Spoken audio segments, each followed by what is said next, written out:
Quieras, Mónica. Bueno, buenos días a todos. Dentro del marco de conferencias que está realizando AFSIN desde que comenzó el COVID y siguiendo la temática que los socios han ido pidiéndole a la comisión directiva, hoy nos acompaña la licenciada María Marta Abate, que es licenciada en Psicología, magíster en Psicoterapia Sistémica, especialista en pareja y familia, docente de la Diplomatura de Duelo de la Universidad de Aconcagua. Bueno, adelante Marta, y que nos vas a hablar de duelo. Presenta vos tu temática. Muchas gracias por estar con nosotros, acá con AFSIN, en este grupo de gente que queremos trabajar en la interdisciplina. Muchas gracias. Adelante. Bueno, les voy a compartir la pantalla para mostrarles un Power que he preparado para hacerlo más ameno.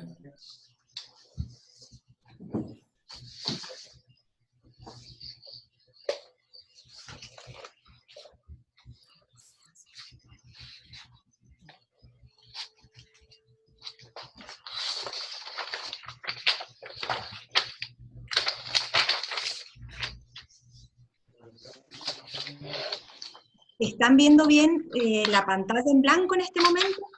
Sí. Bueno, si quieren por ahí silenciar los micrófonos. Bueno, muy buenos días a todos. Les agradezco que un día sábado dispongan de este tiempo para escuchar de este tema. Quiero agradecerle sobre todo al doctor Andrés Quirós, que pensó en mí para contarles sobre duelo, y por supuesto a toda la gente de AFSIN. Lo que yo les voy a contar sobre duelo es un aporte integrando autores desde una mirada sistémica. Ese es mi nombre y no puedo no incluir en esta presentación al gran protagonista de estos tiempos, ¿sí? Que tiene que ver con lo que nos posibilita mediatizar y comunicarnos, que es el teléfono o cualquier dispositivo portátil que estamos usando hoy para poder llegar a nuestros pacientes, a nuestra familia y para poder trabajar. Bueno, nos vamos a meter en algunos conceptos, algunas definiciones sobre duelo, seguramente conocidas por ustedes, pero siempre es bueno afianzar y clarificar.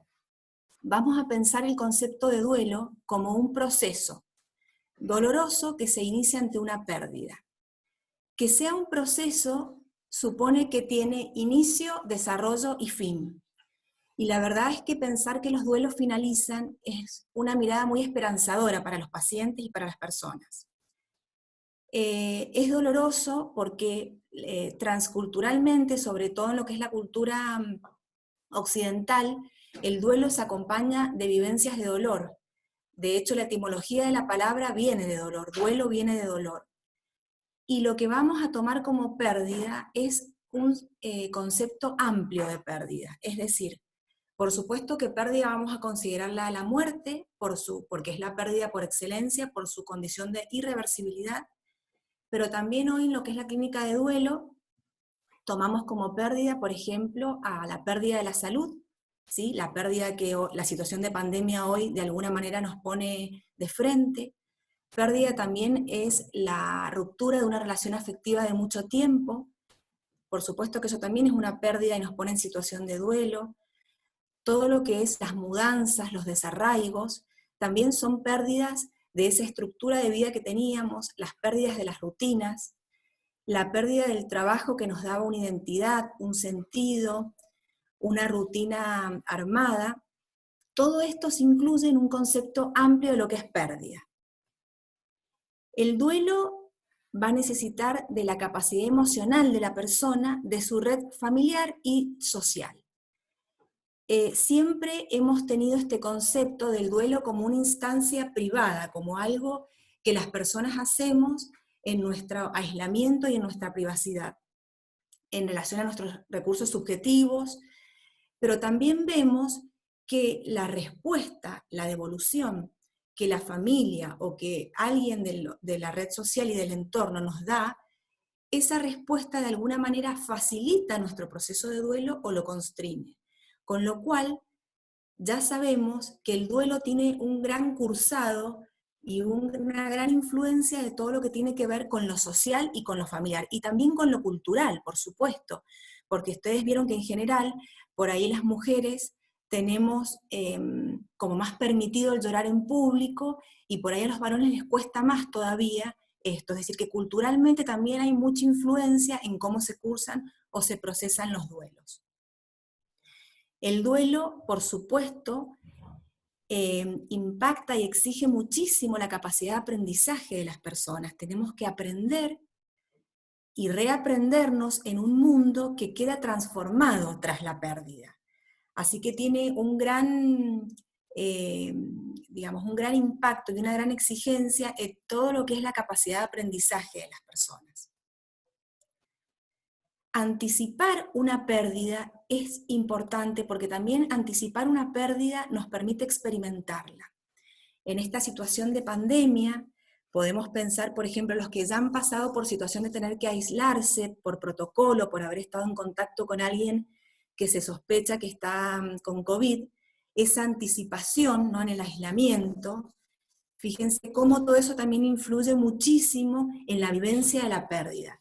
Lo mismo que la anticipación que hacen los pacientes y las familias que reciben diagnósticos complejos, esos diagnósticos, digamos, progresivos, irreversibles, donde los pacientes muy de a poco, pero en forma progresiva, empiezan a apagarse. Esa anticipación también es un gran colaborador y también es un indicador de cómo va a ser ese proceso de duelo. Y un elemento que me parece importante agregar, que el duelo es una experiencia global.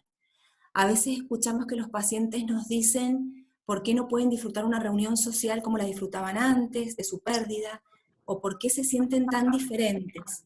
En parte tiene que ver porque el duelo es como una vivencia transversal, es decir, atraviesa todas las esferas de la vida de la persona. Es decir, es difícil pensarse productivo, sociable, con una capacidad de aprender como era previo a la pérdida, es decir, nos afecta en la totalidad de la persona y en su mundo vincular. Me parecía interesante traer algunas categorías o algunos esquemas de cómo se trabaja con duelo.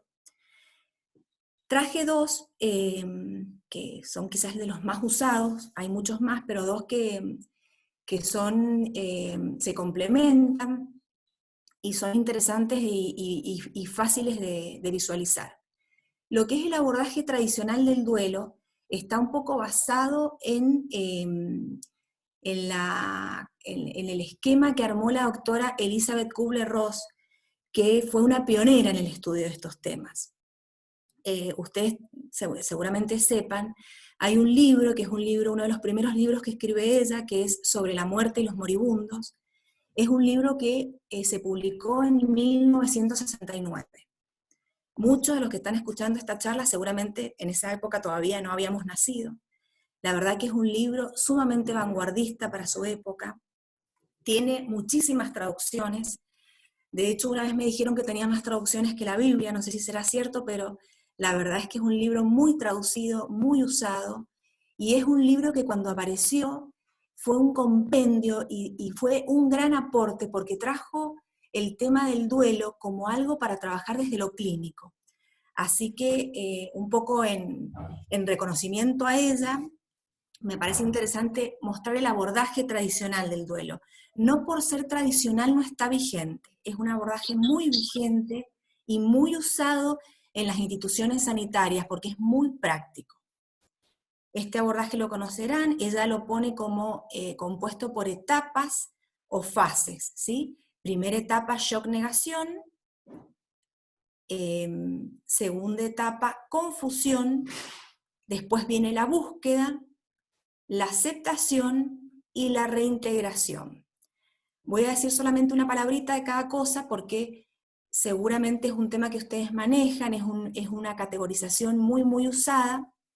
Hay muchos estudiosos de duelo que han tomado este esquema y con alguna palabra más o menos siguen esta línea de trabajo.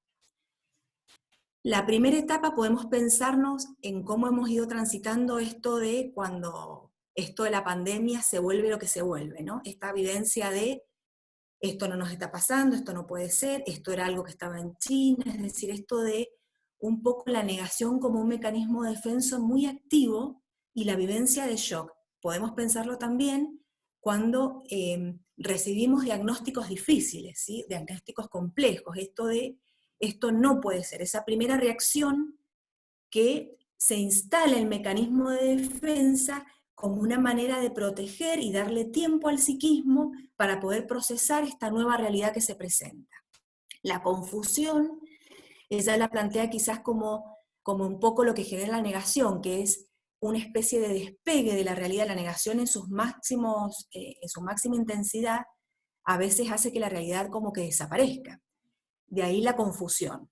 Entonces esto de qué nos está pasando, cómo lo estamos viviendo, quiénes son los que están más expuestos o menos, pero como una vivencia de no estar del todo conectado con la realidad.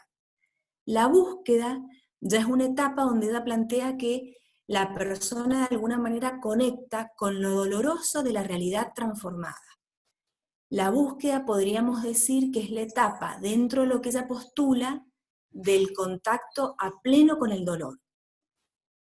Porque en la búsqueda ya somos conscientes de una manera quizás más integral de que la realidad cambió y cambió de una manera quizás irreversible. Después ella plantea la aceptación, como que en la medida en que yo tomo contacto con la realidad nueva, empiezo a buscar estrategias y empiezo a acomodarme, y finalmente la reintegración como una especie de evolución de la persona y crecimiento, que es lo que podríamos pensar en lo que nos trae el concepto de resiliencia. Este modelo tiene sus críticas y tiene sus detractores, podríamos decir, en realidad porque piensan que ella lo postuló como fases estancas, donde la persona lo único que tiene que hacer es esperar que pase el tiempo. Y cuando pase el tiempo, de la negación voy a la confusión y de la confusión a la búsqueda. Pero en realidad, cuando uno la lee a la autora, ella en ningún momento lo plantea así, sino que plantea que son esbozos de patrones generales. Es decir, es como si fuese una descripción de características que la mayoría de las personas refieren en su proceso de duelo. Y atenta a esa observación que ella hace una descripción y hace esta categorización.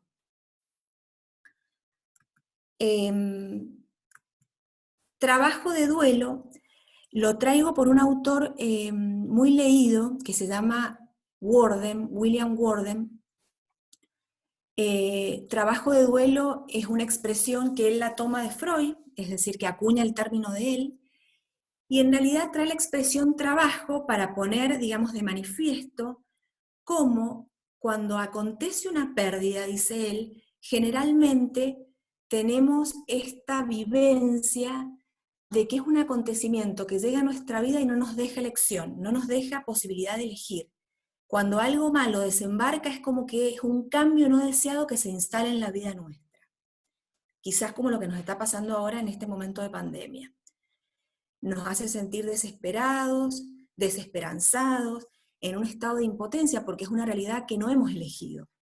Lo que él trata de enfatizar con la expresión trabajo de duelo es que en realidad lo trabajo es lo laborioso, lo activo que podemos hacer las personas para transitar nuestro duelo. Es decir, poder pensar el trabajo del duelo como algo que las personas hacemos activamente para poder elaborar el duelo. Y esto que hacemos activamente, él lo plantea como un periodo intenso de toma de decisiones que nos llevan a un crecimiento personal y a una reconstrucción personal.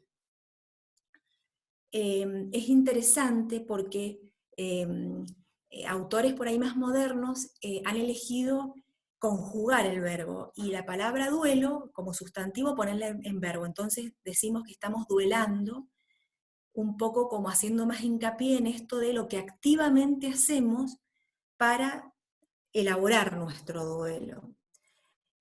De hecho, les habrá pasado en lo personal o en el acompañamiento a pacientes que esta situación de pandemia nos muestra personas con mucha flexibilidad, con mucha apertura, conectándose con aspectos internos desconocidos y animándose a sondear en eso, a conectarse con otros proyectos, es decir, los vemos como motivados y muy en un proceso de acomodación muy bonito en esto de la pandemia.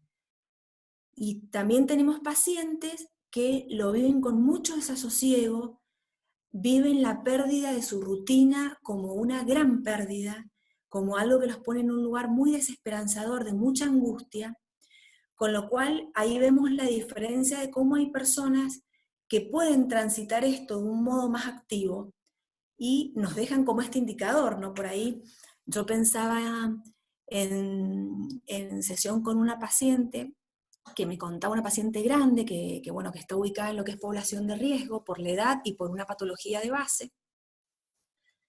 Bueno, y la verdad que me decía que estaba feliz, que estaba manejándose con plataformas virtuales y creciendo un montón en esos aprendizajes, que estaba haciendo cosas de la casa que en otro momento no había hecho, que estaba ordenando, que estaba cambiando cosas de lugar, y la verdad que estaba sumamente contenta. Yo le marqué que la notaba más contenta que en otros momentos que nos habíamos visto, y me quedó como esto de, a ver, esto también es un indicador de cómo los pacientes, es un indicador de su proceso de duelo, de cómo están manejando esta pérdida. Quizás es una pequeña muestra de cómo quizás puedan llegar a transitar o a manejar otro tipo de pérdidas más adelante que puedan llegar a acontecer.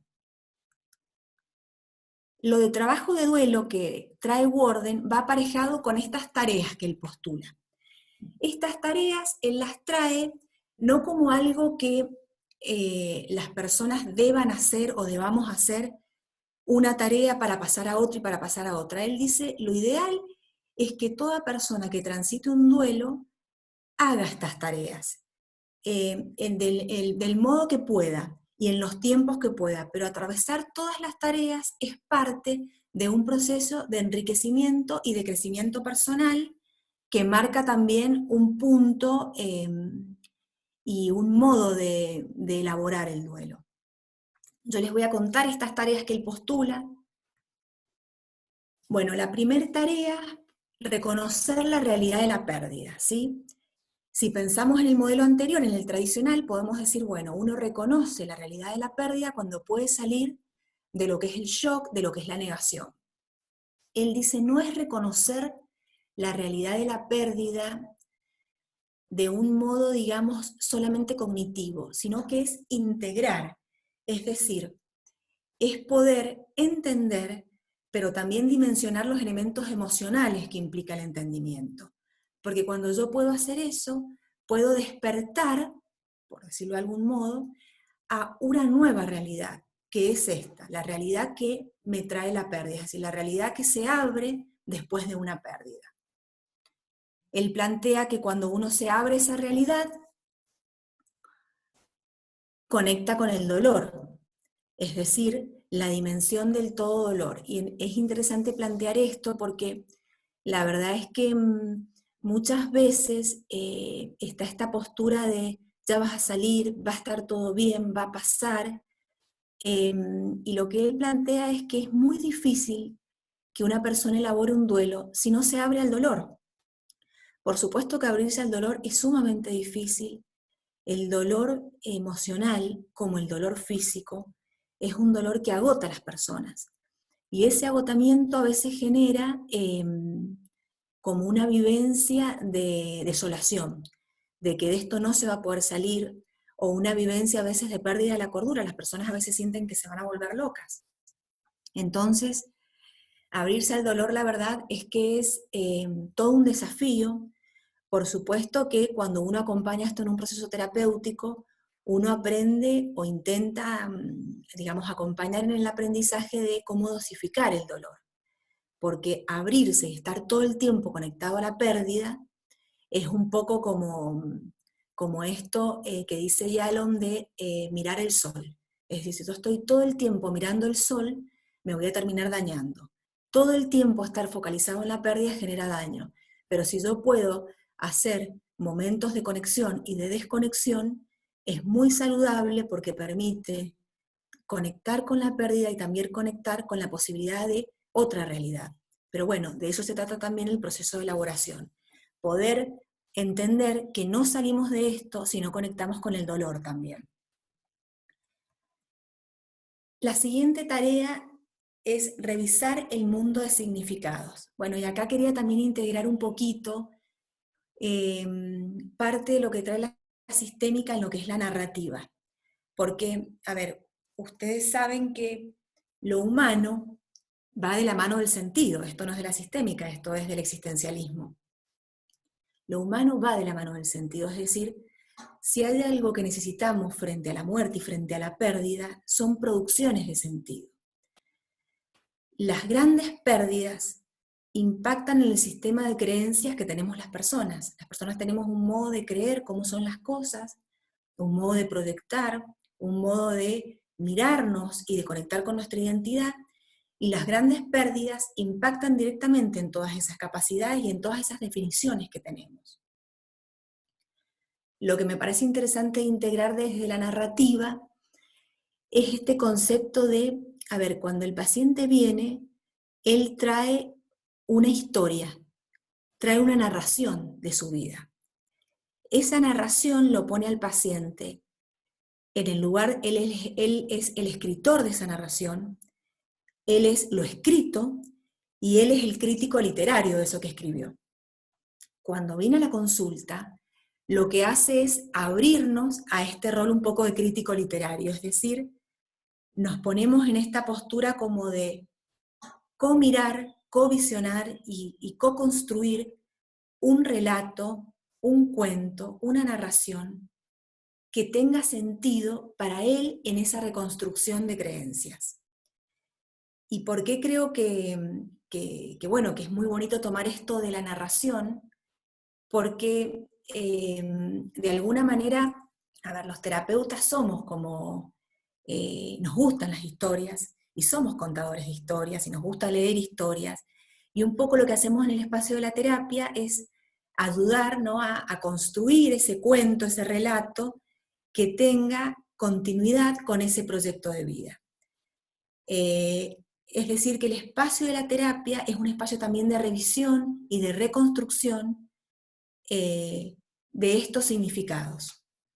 Por supuesto que eso conecta directamente con la otra tarea, que es reconstruir la relación con lo que se ha perdido. Hay autores que plantean que la pérdida, que la muerte en realidad, no desaparece nuestros vínculos, sino que los transforma. Es decir, que los vínculos adquieren una dimensión simbólica.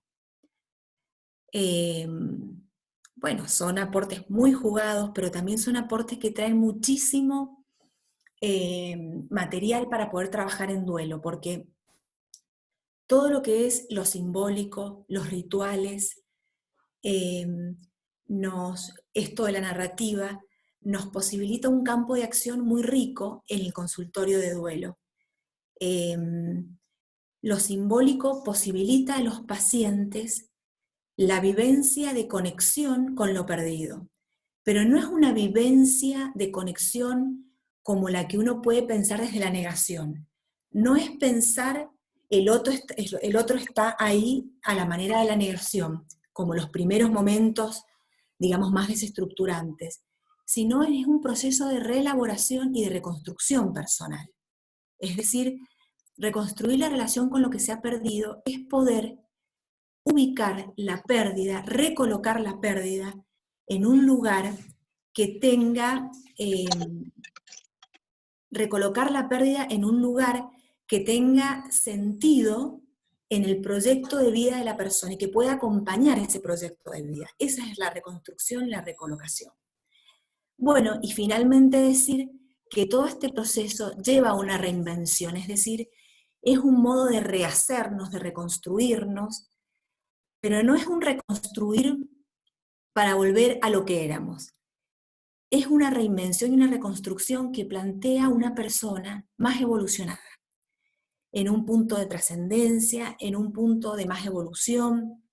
Es la persona, digamos, que pensamos cuando pensamos la resiliencia, es decir, es alguien que ha podido, a pesar y a través del dolor, encontrar la posibilidad de reinventarse.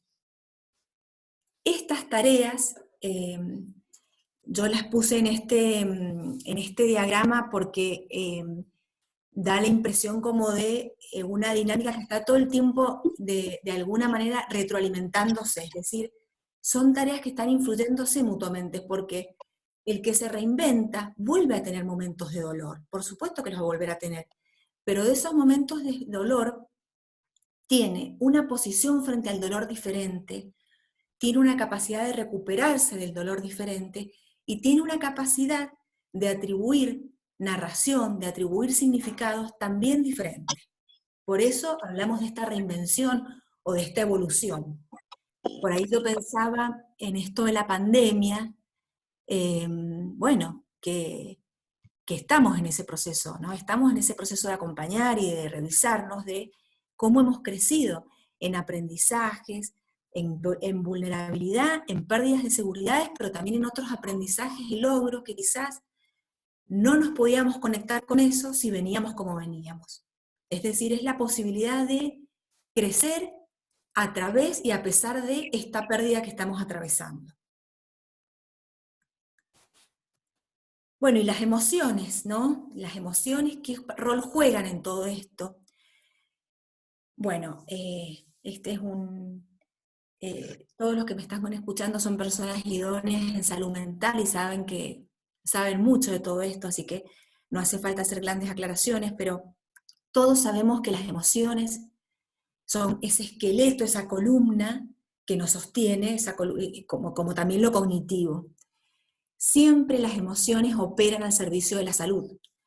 Entonces, en esto del duelo, si podemos pensar que las emociones siempre van a operar en función de la salud, vamos a ver que estos, los mecanismos de defensa, lo que hacen es operar para proteger de la angustia inevitable que se abre en la conciencia de muerte.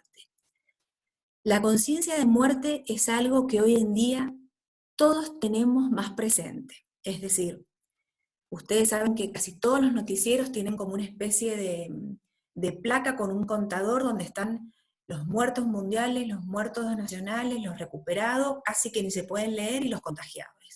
No es un contador que está todo el tiempo activo.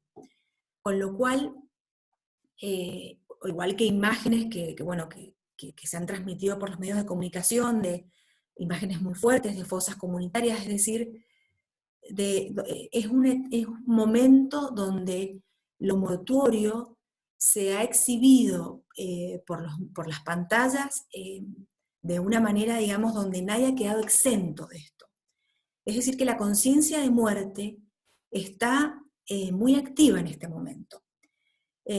Jalon plantea que él tiene una expresión muy bonita que es la conciencia de despertar, dice él, que se nos activa cuando estamos en contacto con la conciencia de muerte, cuando tenemos situaciones de riesgo de vida, por ejemplo, un accidente de tránsito, por ejemplo, recibir un diagnóstico comprometedor en la vida nuestra o en la vida de nuestros seres queridos, una catástrofe.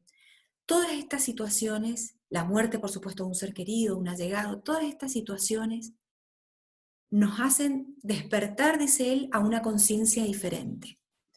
Con lo cual, hay como una mayor vulnerabilidad. Él dice que lo positivo de todo esto es que cuando despertamos esta conciencia, se produce como un ordenador, como si pudiéramos revisar esa pirámide de prioridades, esa pirámide de valores, y con mayor claridad poder detectar qué es lo principal, qué es lo esencial y qué es accesorio. Es como si se nos reacomodara eso de un modo con mucha claridad. Y eso nos da la posibilidad de conectarnos directamente con el sentido de vida y el sentido de trascendencia, por supuesto. Entonces, dice que lo bueno de esto de la conciencia de muerte es que vivimos como más plenamente, vivimos con una conciencia, como con una dimensión de vida diferente. Pero bueno, en esto de la pérdida, ¿sí? Podemos rescatar que esto quizás también nos ha puesto a todos como más vulnerables, más sensibles y con una apertura diferente también a esto de la conciencia, a la conciencia de muerte y también a la conciencia y a la valoración de la vida. En esto de los mecanismos de defensa, pensar que, como que vimos, cada emoción, cada conducta cumple una función. Y si esta es la mirada que tenemos, vamos a entender que el paciente que tenemos adelante en duelo está haciendo un esfuerzo. Es una persona en pleno esfuerzo, exigiendo sus capacidades, exigiendo su energía, para reelaborar y para reconstruir su identidad en un mundo que ha quedado transformado por la pérdida. Con lo cual, podemos pensar que la clínica del duelo requiere encuadres flexibles y abordaje flexible, porque si yo pienso que la persona que tengo ahí duelando y exigida en su capacidad de aprendizaje y con su dolor activo, tengo que entender que mucho de lo que en otro momento hubiese sido considerado elemento para conformar diagnóstico, acá requiere ser un poco más relativizado y puesto en un lugar de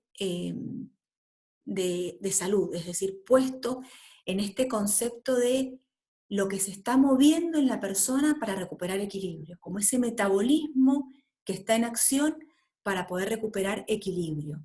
Equilibrio que se vio directamente interpelado e impactado con la vivencia de pérdida.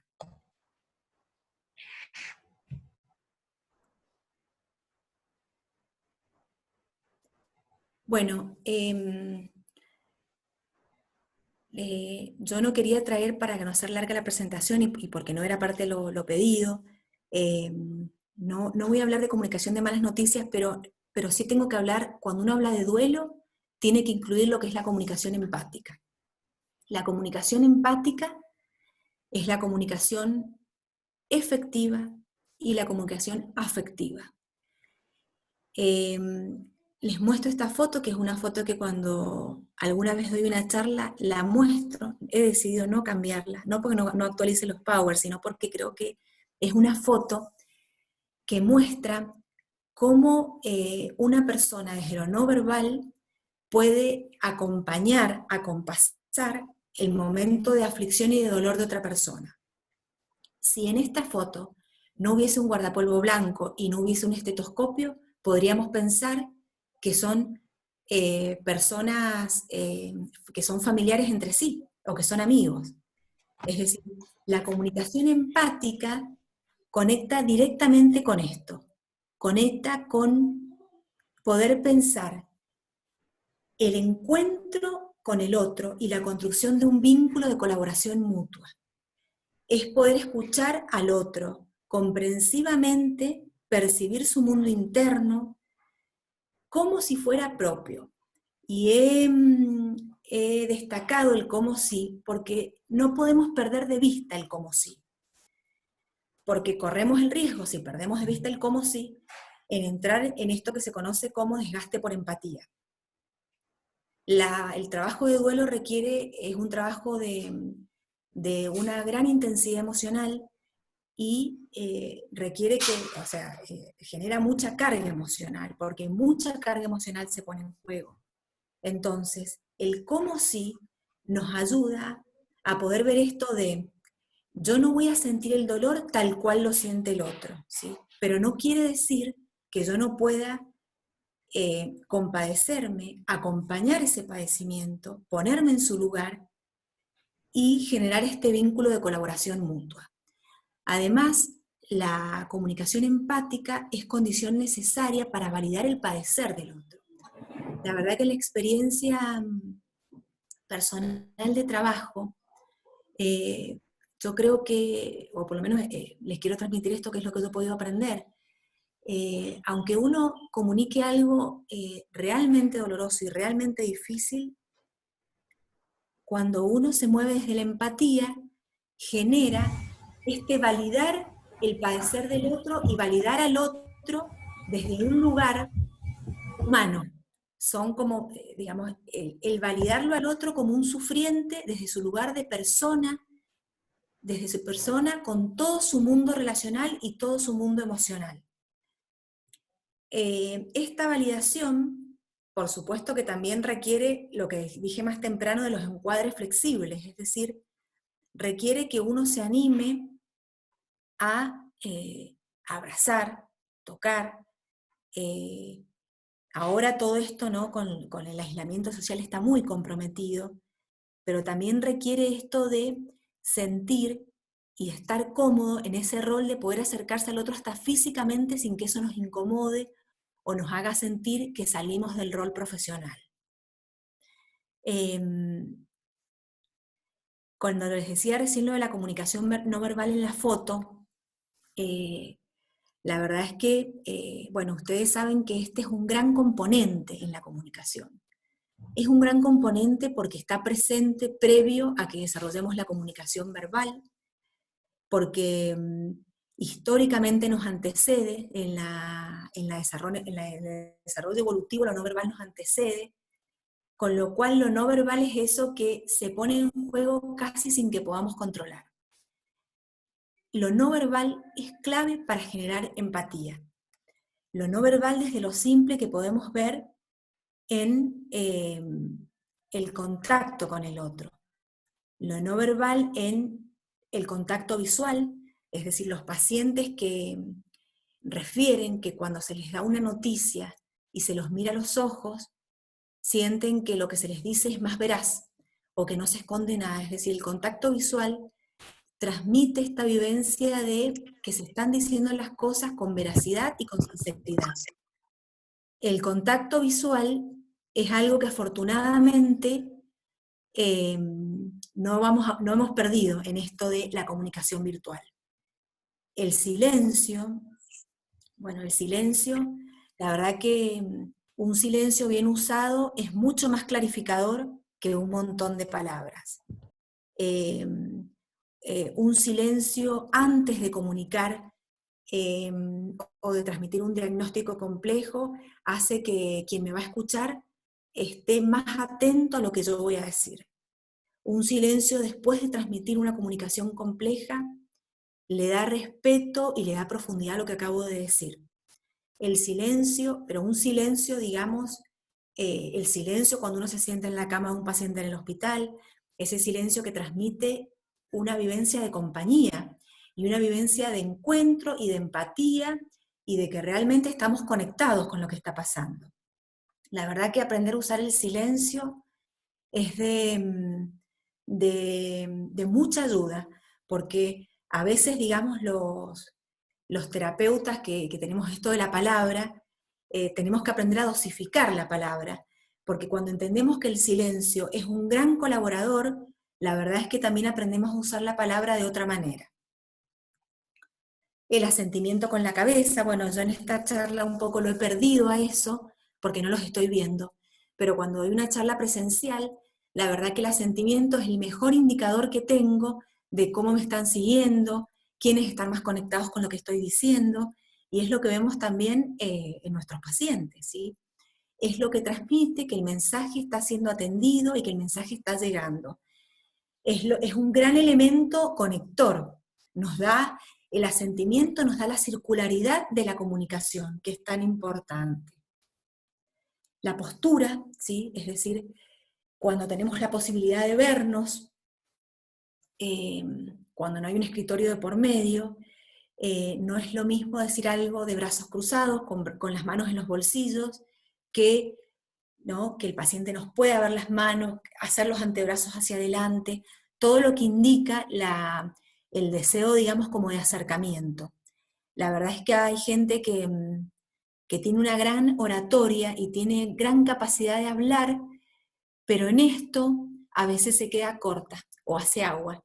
Y la postura es algo, digamos, que transmite mucho desde lo visual para las personas y para los pacientes. Bueno, la orientación que se refiere a eliminar barreras en la comunicación. Hoy en día tenemos la gran barrera, podríamos decir, del barbijo, y los que trabajamos en instituciones sanitarias con máscara también es una gran barrera.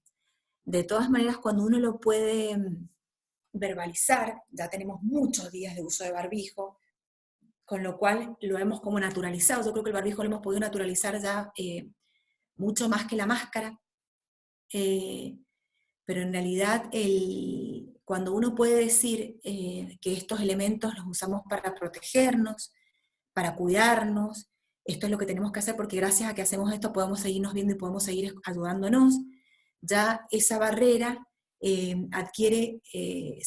pone en otro lugar y es posibilitadora. Y también porque es cierto que los elementos de protección en este momento son los que nos permiten manejar mejor el aislamiento y nos permiten llegar a pacientes en el hospital. Así que creo que hemos podido, gracias a los elementos de protección, lo mismo que gracias a los elementos tecnológicos, superar estas barreras. Pero nunca está de más hacer esta introducción de que sabemos que es una barrera. A mí me pasó hace poquito en una entrevista muy complicada hospitalaria, donde una paciente realmente estaba con una crisis de llanto que, bueno, le dijimos con el equipo que estábamos trabajando que se sintiera tranquila, que se sacara el barbijo para poderse limpiar la nariz, que respirara. El resto estábamos todos con barbijo, pero también esto de, a ver, lo que con la palabra podamos hacer para eliminar estas barreras o para incorporarlas en aras de una mejor comunicación. Volumen y tono de voz, bueno, por supuesto, uno no puede decir todo de la misma manera, ¿sí? Es decir, hay mensajes que ameritan ser dichos con otro tono de voz, con otro ritmo comunicacional, hay mensajes que requieren otra postura corporal, por supuesto, y bueno, y cada uno tiene que ir viendo esto de, a ver, como examinarse y viendo cómo afina este instrumento, cómo incorpora lo no verbal, cómo lo está poniendo en juego, y por ahí qué cosas necesita como ir mejorando, afinando para que esto pueda surgir de la mejor manera posible. Bueno, y finalmente, el contacto físico, que es lo que ahora no nos está permitido. La verdad es que el contacto físico es un gran transmisor de apoyo, de contención y de empatía. Agarrar una mano en un hombro, un abrazo, es algo que dice un montón. Es difícil, digamos, es difícil trabajar duelo sin contacto físico. La verdad es que en este momento yo he optado por decirlo, yo le digo a los pacientes, esto amerita un abrazo. La verdad que me cuesta no abrazarte, como a mí me es más fácil decirlo, porque también siento que es como más genuino y más coherente con mi estilo. Y por ahí cuando algún paciente me ha dicho, uy, qué pena que no nos podamos dar un beso, que no, también me parece que cuando uno lo habilita, ¿no? En esto de validar y habilitarlo en el otro. Pero saber que el contacto físico, bueno, realmente dice un montón y es uno de los grandes transmisores de empatía. De hecho, los pacientes recuerdan y queda como un paciente que recibe mala noticia o estos diagnósticos, digamos, de alta complejidad, refiere esa foto mental, ¿no? Es como, no me olvido el abrazo de la doctora, no me olvido cómo me agarró la mano, es decir, queda esto en juego, como que queda engramado en las personas. Bueno, esta diapo la armé porque es la pregunta, la gran pregunta, ¿no? Esta diapositiva tiene un poco de los autores, de varios autores que yo leo. Algunos podrán coincidir con lo que está acá, otros no, así que después lo vamos a ver en el espacio que sigue a continuación. Pero la verdad que cuando ha finalizado el duelo es una gran pregunta que nos hacemos y que por ahí surge. Bueno, podemos pensar que el duelo finaliza cuando la persona es capaz de pensar en el fallecido con un dolor soportable. Esa es una primera respuesta, es decir, hay llanto, hay angustia, hay nostalgia, pero eso es soportable. Es decir, y cuando es soportable, el sistema familiar también se anima a traer una anécdota, a traer un recuerdo, es decir, es algo que empieza a ser circulado en la familia. Persiste, por supuesto, la tristeza, pero la vivencia y la conducta es diferente, es decir, vemos al paciente ya no en esa dimensión del todo dolor, sino un paciente más conectado con un proyecto, más conectado con vivencia y con la vida, por supuesto. La persona puede volver a invertir sus emociones en la vida y en los vivos, y la persona realiza acciones concretas que conectan con la vida, en términos de proyecto, en términos de animarse a llevar a cabo el rol que quedó libre después de que alguien lo dejó por fallecer o por partir. Es decir, este dinamismo se ve con mucho más claridad. Y creo que es importante aclarar esto, que el duelo es un proceso largo y la finalización nunca va a llevar a la persona que era previo a la pérdida. Nunca se vuelve a ese lugar. Podríamos pensar en esto de la reinvención, ¿no? Cuando vimos las tareas o la reintegración del modelo tradicional. Es decir, las grandes pérdidas transforman la identidad de las personas. Así que nunca volvemos a ser el que éramos previo a la pérdida. Por supuesto, una persona tiene, en esto de la narrativa, tiene un relato que se ve interrumpido, ¿no? Que se ve, es como hay una biografía que se ve interrumpida. Y lo que devenga tiene siempre algo de conexión y tiene elementos de que quién era esa persona y esa historia previo a la pérdida. Pero pensar que vamos a volver a ser los que éramos previo a la pérdida es tener una expectativa que no es real, es tener una expectativa muy, muy alta y por ende muy frustrante. Y también, bueno, esto lo sabemos, ¿no? Todos los que acompañamos pacientes, que a veces las expectativas pueden destrozar a un paciente. Por eso también es importante trabajar esto de que el proceso de duelo, la verdad es que nos lleva a hacer un recorrido que nos convierte en otra persona. Por eso es que los duelos culminan, pero culminan en esto de, es un nuevo punto de recorrido. Arrancamos en otro punto de partida. Y nunca somos los que éramos previos a la pérdida. Bueno, para finalizar y para dejar un espacio para que podamos compartir entre todos, traje unas fotos en relación a esto de la pandemia y en relación a lo que podemos ver, digamos, de positivo, que es esto, bueno, de lo que muchos comentan de la naturaleza. Esta es una foto que me pasaron hace poquito, que son unos flamingos rosados en el Gran Canal de Venecia, que me parece muy representativo de todo lo que, en esto del encontrar sentido, ¿no? Todo lo que escuchamos de lo que la naturaleza, del sanar de la naturaleza en estos tiempos. Traigo esta foto, ¿no? Que la empatía se haga contagiosa y que no tenga cura, porque quizás la pandemia nos ha hecho crecer en empatía, y ojalá eso se llegue para quedarse para siempre. Y también esto de, bueno, no tanto pensar qué vamos a hacer después de esto, sino quiénes vamos a ser después de esto, ¿no? Esta vivencia de reconstrucción, bueno, ¿y ahora quiénes vamos a ser? No sabemos cuándo va a terminar, pero cuando termine, y en este proceso que es muy valioso, en quiénes nos estamos convirtiendo, quiénes vamos a ser. Bueno, finalizo y les agradezco a todos que hayan podido escuchar esta presentación. Abrimos el espacio ahora. Yo te agradezco mucho, me pareció brillante y realmente estoy muy comprometido con esto y entiendo lo que decís. Hay una sola pregunta que te haría, que es cuando hablas de la transformación de la persona, ¿de qué parte de la persona? Porque esta experiencia obviamente produce grandes cambios. Y a mí me importa mucho saber esto, porque si tuviera que decir qué parte cambia, y te diría todo, pero el todo no es nada. Uh-huh. Bueno, la verdad que es una gran pregunta.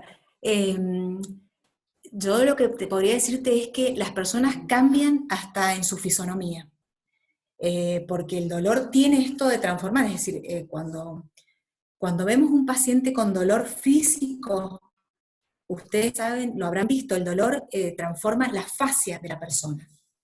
El dolor emocional genera lo mismo, genera una transformación física.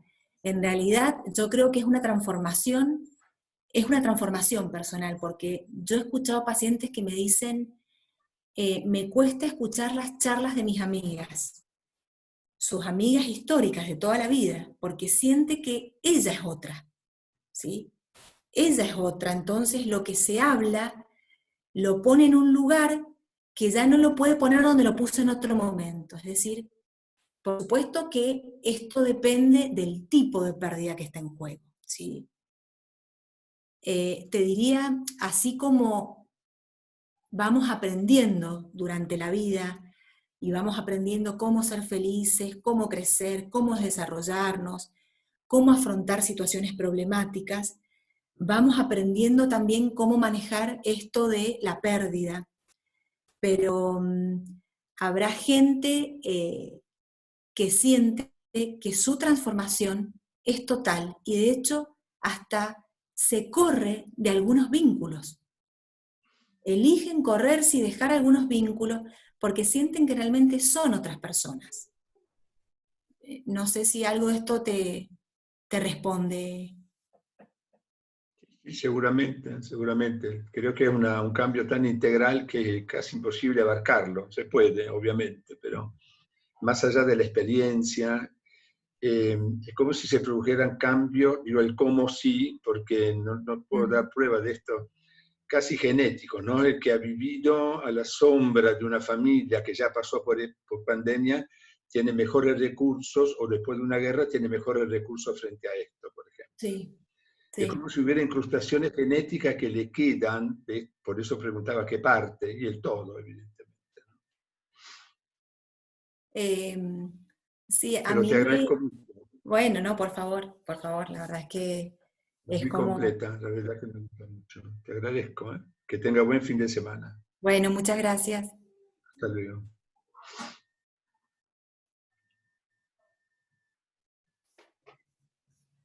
Excelente. Perdón. A mí me gustaría rescatar esto de que después de un duelo uno no es el mismo. Yo he tenido, lamentablemente, bueno, gracias a Dios, tener muchos casos de mamás que pierden a sus hijos, no justamente por la pandemia, que o quedan prendidas en el duelo y no pueden volver a conectarse con la vida ni siquiera con sus otros hijos, o saber convivir con ese vacío que siempre va a estar, pero poder reconectarse desde otra manera para empezar a poder vivir en algo. Y me sonó un poco esto de nosotros en la escala de psiquiatría, de las depresiones, que decimos del 1 al 10, ¿cuánto se siente igual que antes? Y es como una pregunta macabra, porque uno nunca va a ser igual que antes, porque la vida de por sí nos lleva a irnos transformando diariamente, y más después de un hecho vital tan transformador.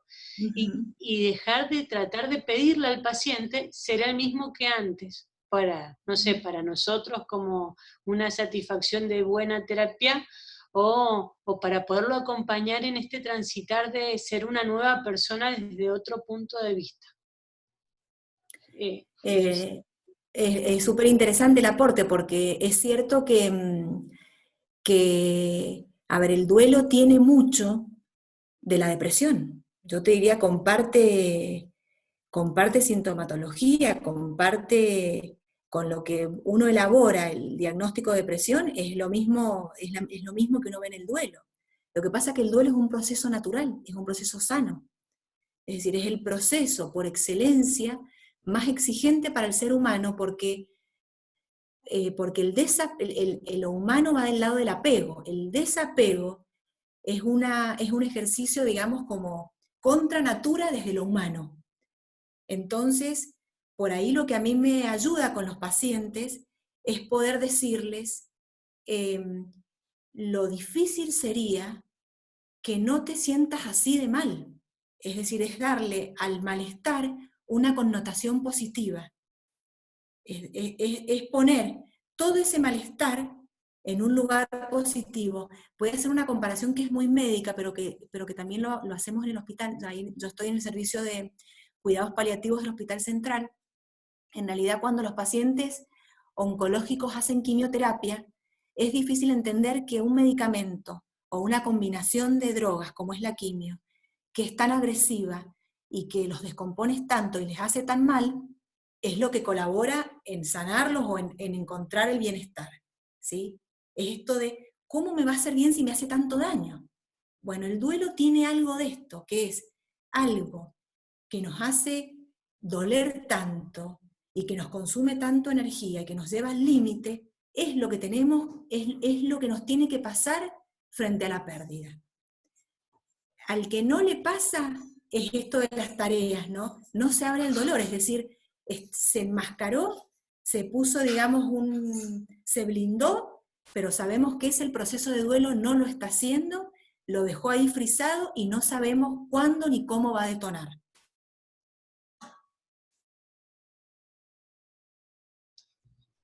Muchísimas gracias, hermosa la charla. Bueno, muchas gracias. Marta. Sí. Sí, Andrés. ¿Qué tal? Te hago Sí. una consulta porque estaba viendo esto que vos explicás. Bueno, buenísimo estuvo, me encantó, antes que nada. Gracias. Y estaba escuchando esto de los procesos para ir trabajando en los duelos y pensaba que, bueno, esperemos que no tengamos un escenario parecido al de Europa, pero pensaba en esos colegas médicos de la salud que han estado ahí, como haciendo ese circuito de revivenciar el duelo permanentemente, porque no era algo que aparecía un fallecimiento y se terminaba, era uno tras otro, tras otro. Digo, ¿cómo eso vos recomendás que si, bueno, acá no pase, ni Dios permita eso, pero algo parecido, qué trabajo se puede ir haciendo con ese equipo que va a estar en esa primera línea, enfrentando duelos prácticamente todos los días? ¿Viste? Porque uno está acostumbrado al duelo de un hecho puntual y se cierra, pero acá es hora tras hora, minuto tras minuto, digamos. Sí, bueno, mira, por un lado voy a hacer una salvedad que es que va en la línea del como sí que yo marqué. La verdad es que, por supuesto que el duelo también tiene que ver con el proceso que hacemos cuando esto nos acontece en el ámbito, digamos, en la vida nuestra, en nuestra biografía, en tu historia, en nuestra historia.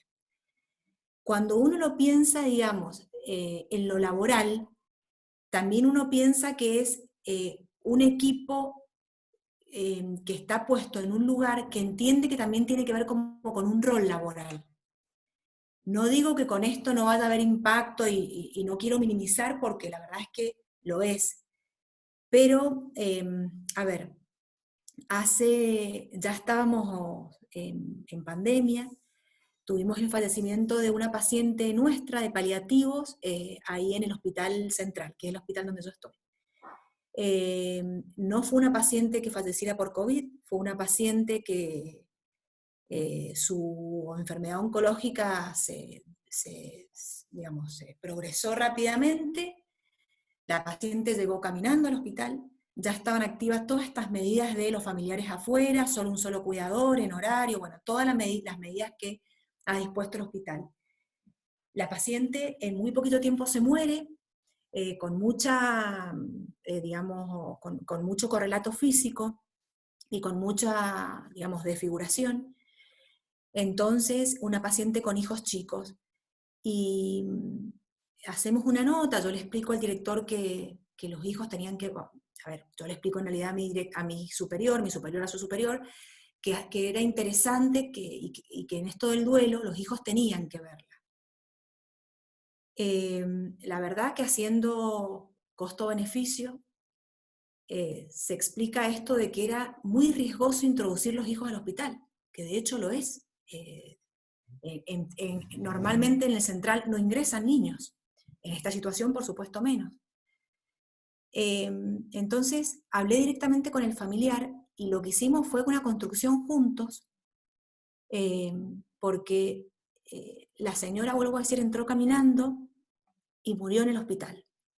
Y él me dijo, el esposo, la verdad es que yo tampoco quiero que mis hijos la vean así, porque tampoco quiero que se queden con esta imagen de su mamá. Me pareció, a mí por supuesto me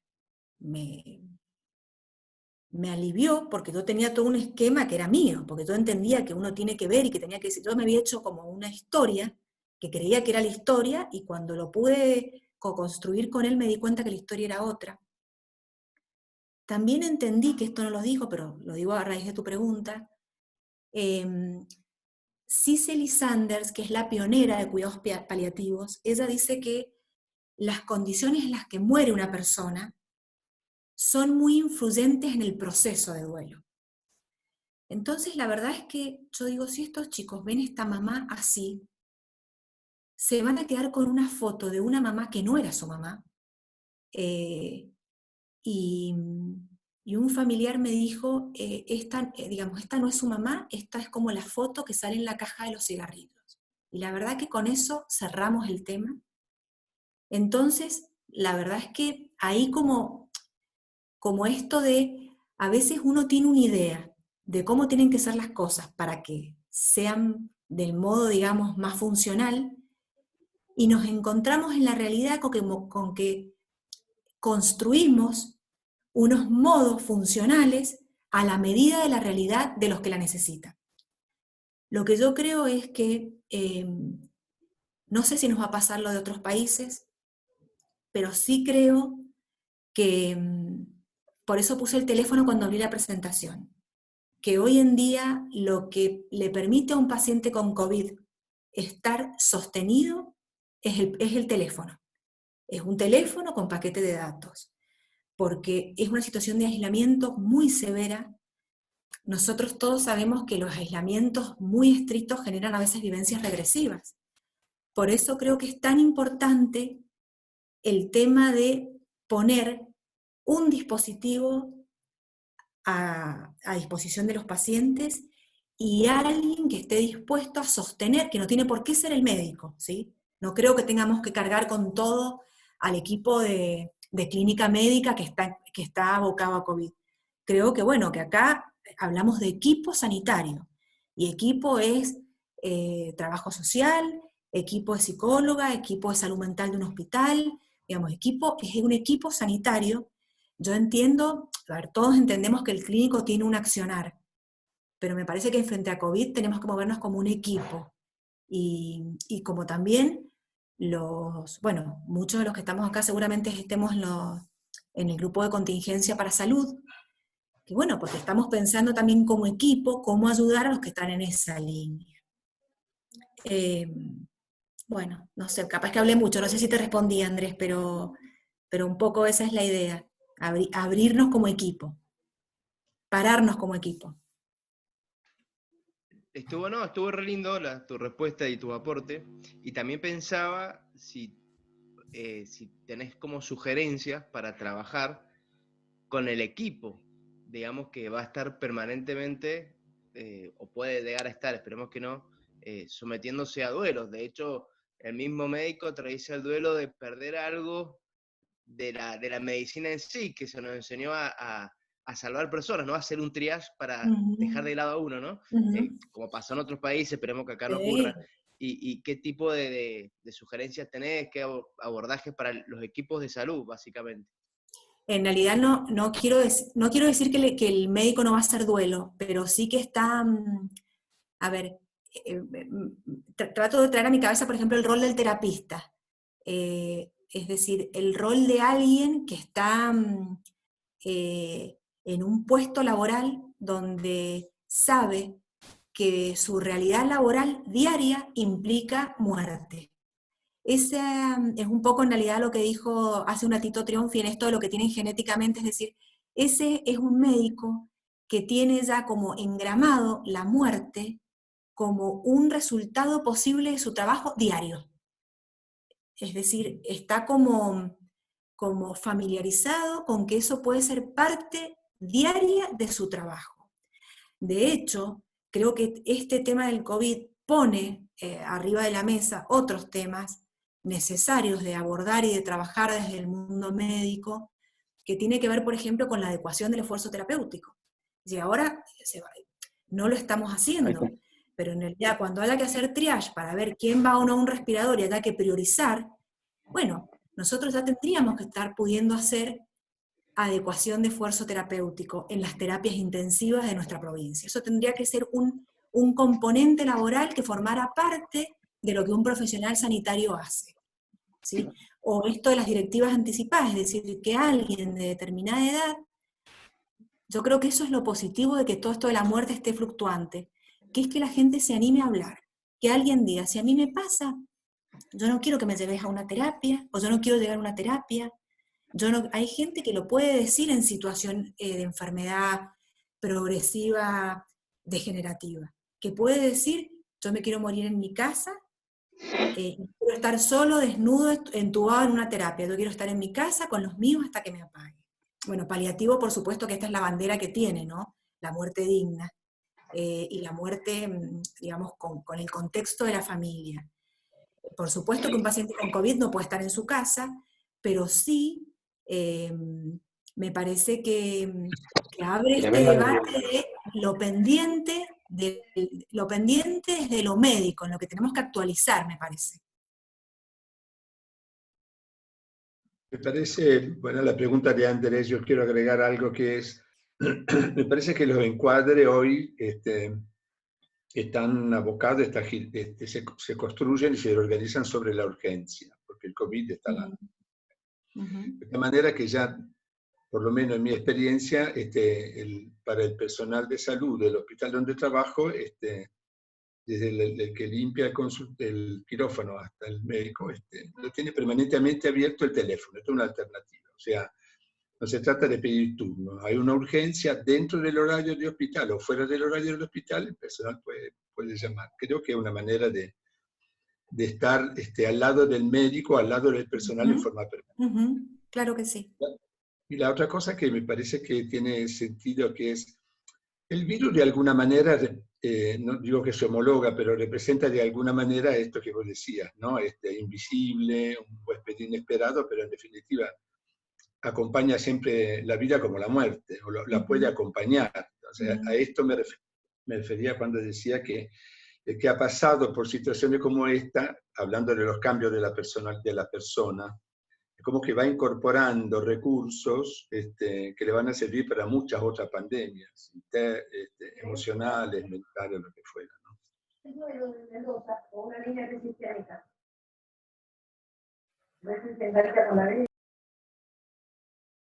Gracias, Martita, bueno, por tu respuesta. Por favor.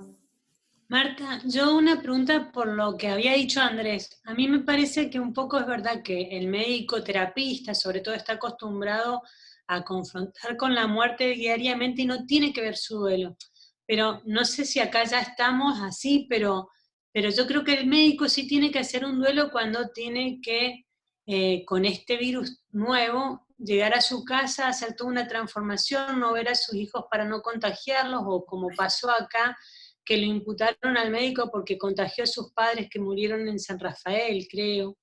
Entonces, creo que para este médico actual que está en contacto permanente con el virus, está atravesando igual él su propio duelo, de su cambio de vida y su cambio de profesión. No estaba acostumbrado a trabajar con la muerte así cara a cara, de llevarla a su casa, por ejemplo.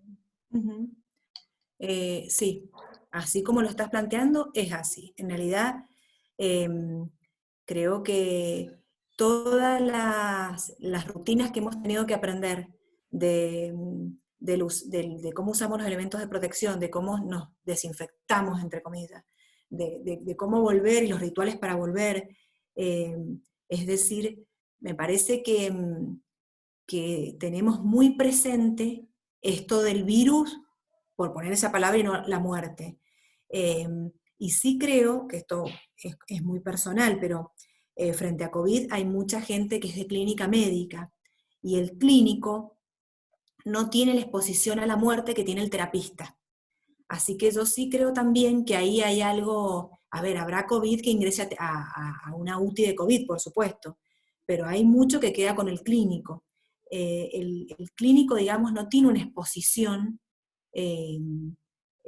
digamos, tan frecuente a la muerte como la puede tener un terapista. Así que yo sí creo que esto, a ver, habrán cosas que se puedan hacer para sostener ahora, en términos de equipo, este aporte de tener un teléfono abierto, de los grupos de contingencia. Por supuesto que hay cosas que se pueden hacer, pero también me parece que, digamos, lo que esto genera lo vamos a ver en un mediano plazo, lo vamos a ver, digamos, reflejado en la consulta, o lo vamos a ver reflejado, digamos, en un tipo también de, no sé si de patología como el desgaste por compasión, pero sí creo que esto también, digamos, bueno, colabora, por ejemplo, en que el burnout se presentifique de otra manera, porque es un desgaste estar pensando si puedo o no contagiar a alguien de mi familia, ¿sí?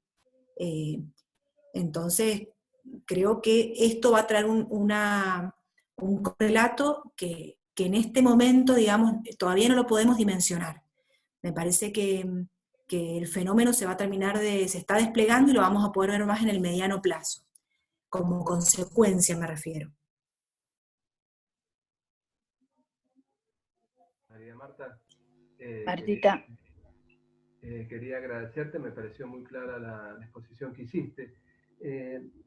Dos cosas me quedaron, que me parecieron muy interesantes. Una, la flexibilidad del encuadre frente a una pandemia, algo tan disruptivo en nuestras vidas. Esto nos lleva justamente a la posibilidad de creación y también de invención y de flexibilizar estos encuadres que alguna vez eran tan rígidos y tan estrictos. Y la otra que me gustaría es cómo de alguna manera vos hablaste de la conciencia de muerte. Este virus nos presentifica la conciencia de muerte que muchas veces negamos o reprimimos para no tomar contacto con la angustia, ¿verdad? Sí, la verdad es que dijiste esta palabra invención, que creo que es una palabra muy bonita y bueno, y representa mucho lo que se está haciendo ahora. La conciencia de muerte, a ver, uno puede pensar que de eso vos sabés un montón, la conciencia de muerte a la manera de la castración, o lo que la castración implica, que yo de eso, digamos, no es la lectura que yo, digamos, puedo hacer, porque... Yo la escuchaba más que nada la conciencia de muerte en relación, esto que me ayudó a pensar, más corriéndome del psicoanálisis, pensándolo de la filosofía, como desde Hegel lo trae como somos libres en la medida en que somos conscientes de que vamos a morir. Todos vamos a morir. Y este indicio de la libertad, que es lo que me gustaría me parece que es lo que vos estuviste también exponiendo en relación a esto, ¿no? Que es un punto de encuentro, me parece, el tema de la libertad. Tomar conciencia de la muerte y algo tan disruptivo y doloroso, asociarlo con algo del orden de la libertad. Absolutamente. Hegel, ¿no? Sí. La verdad es que hay gente, bueno, todos ustedes lo verán en consultorio, en trabajo hospitalario, hay gente que prácticamente no puede conectar con esto. Es la gente que creo que peor la ha pasado porque ahora uno, a ver, hace 5 meses podía elegir no conectar con esto y bueno, no tenía por qué conectar. Pero la verdad es que ahora es muy difícil no conectar porque esto es el contenido de los programas de comunicación, de televisión, esto es lo que la gente habla en los lugares donde se encuentra. Es decir, que esto es un poco la nueva realidad, o esto es la realidad que llegó a nosotros. Entonces, también como terapeutas, ¿no? Animarse a hablar de la muerte, digo como terapeuta, ni siquiera lo digo desde el lugar de la filosofía o desde el lugar, digamos, de lugares más espirituales. Animarse a hablar de la muerte también en el ámbito de una consulta clínica, de una consulta con un paciente, también es todo un desafío para nosotros como terapeutas. Porque, bueno, también es cierto que pueden haber muchos que no estén cómodos con esto. Estos autores que por ahí yo mencioné, de hecho la doctora Kubler-Ross lo trae a colación. Ella dice que nada es más enriquecedor para la vida propia que trabajar con pacientes moribundos. Bueno, por supuesto que ella es, digamos, como alguien muy familiarizada y con esta realidad muy incorporada y una realidad muy propia de ella. Sí creo que cada uno va a ir viendo con qué se siente más cómodo, pero también es cierto que hoy en día la posibilidad de que un paciente nos hable de muerte en el consultorio forma parte, digamos, estadísticamente esa probabilidad se va a ver cada vez más. Creo que tenemos que animarnos a abrir y acompañar el relato que el paciente trae en estos términos, y no hacer nada que nos calme a nosotros, ¿no? Sino abrirlo. Y sí, yo por ahí lo comparto porque también es algo que a mí me sirve, que los pacientes que tienen como una creencia espiritual, cualquiera sea su espiritualidad, tienen una posición frente a la muerte diferente. Es decir, es esto de lo humano y del sentido, ¿no? Tienen como, no sé, como una tela diferente para cortar. Los pacientes por ahí que de esto no pueden hablar nada, o lo ponen en un lugar muy infra, bueno, son pacientes también como más cerrados y más negados a poder hablar o poder meterse en un trabajo más de lleno sobre la muerte.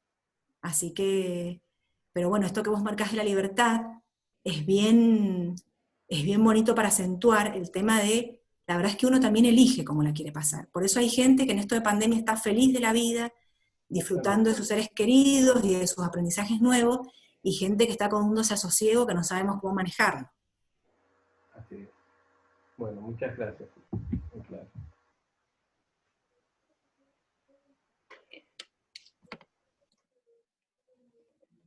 Bueno, si no hay hola, más Marta. aporte.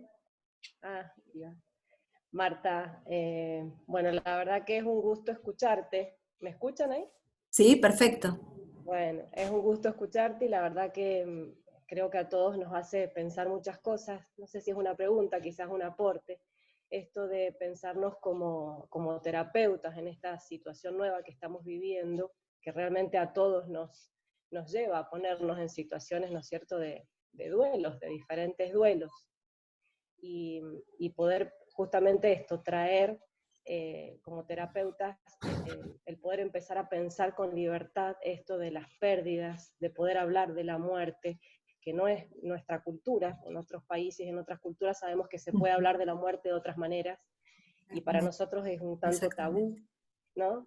Y poder acompañar a nuestros pacientes pudiendo darles esta posibilidad de pensar en la muerte como algo que vos dijiste, ¿no? Como algo transformador, como algo transformador de nuestra identidad. Creo que seguramente no vamos a salir de esto iguales. Esto me parece, hablando de pandemia, ¿no? Vamos a salir diferentes, y esto me parece que hay que verlo como algo positivo y enriquecedor, ¿no es cierto?, para nosotros y para los pacientes que acompañamos. Esto era. Tal cual, Andrea, tal cual.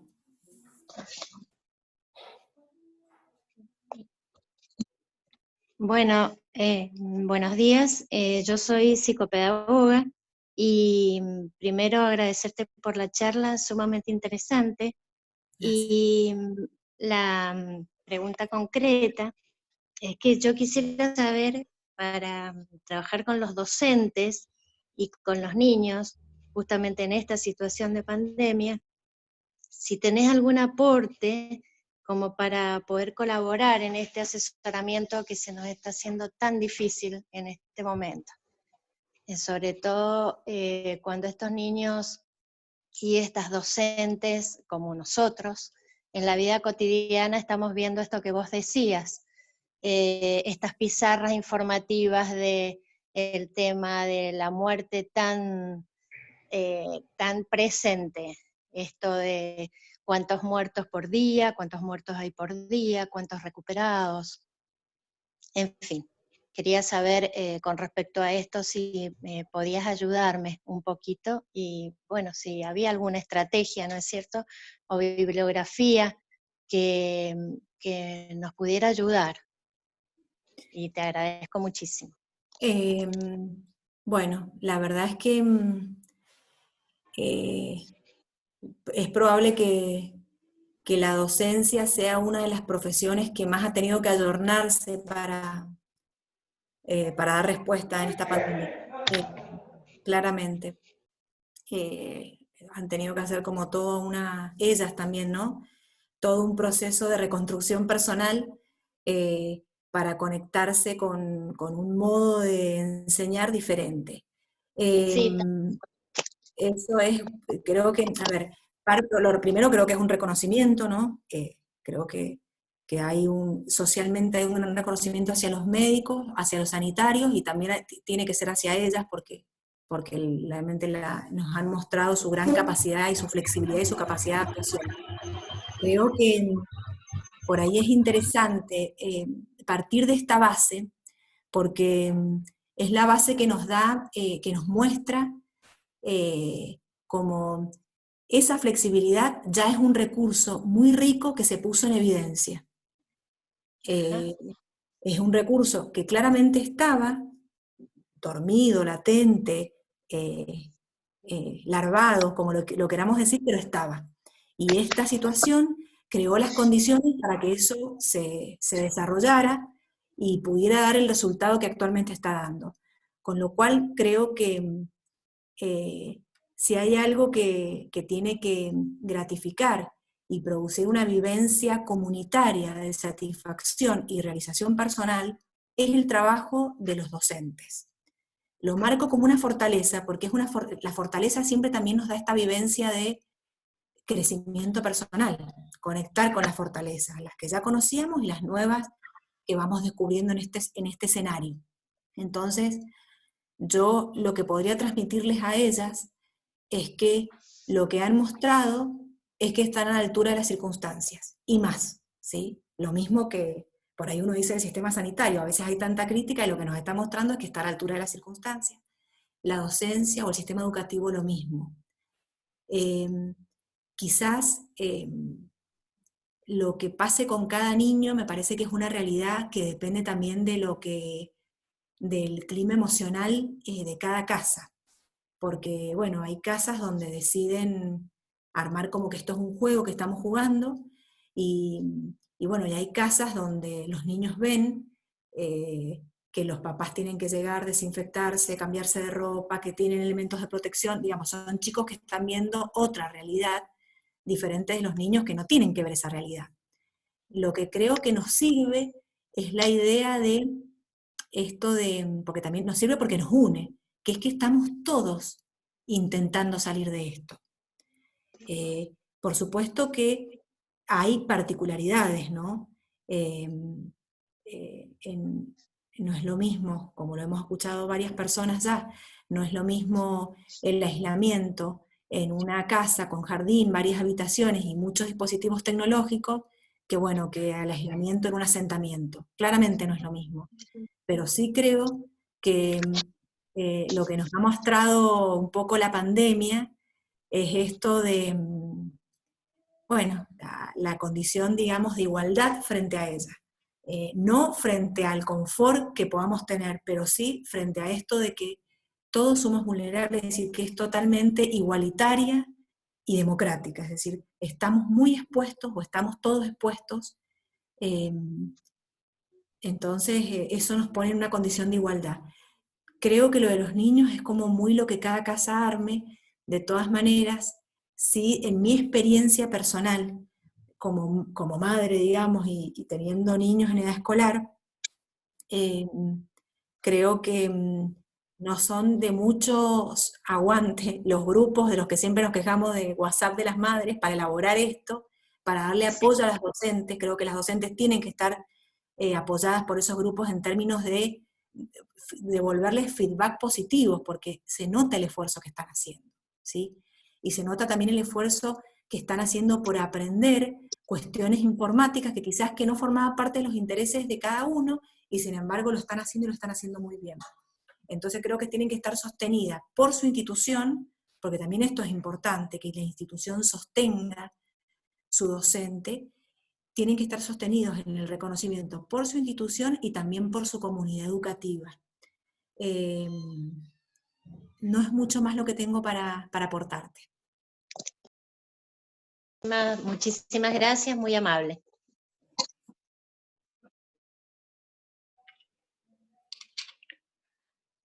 Bueno, si no hay más aportes o más preguntas, Yo, si puede queremos ser. agradecerte. A ver, ¿hay alguna pregunta? Sí, yo quería hablar. ¿Sí?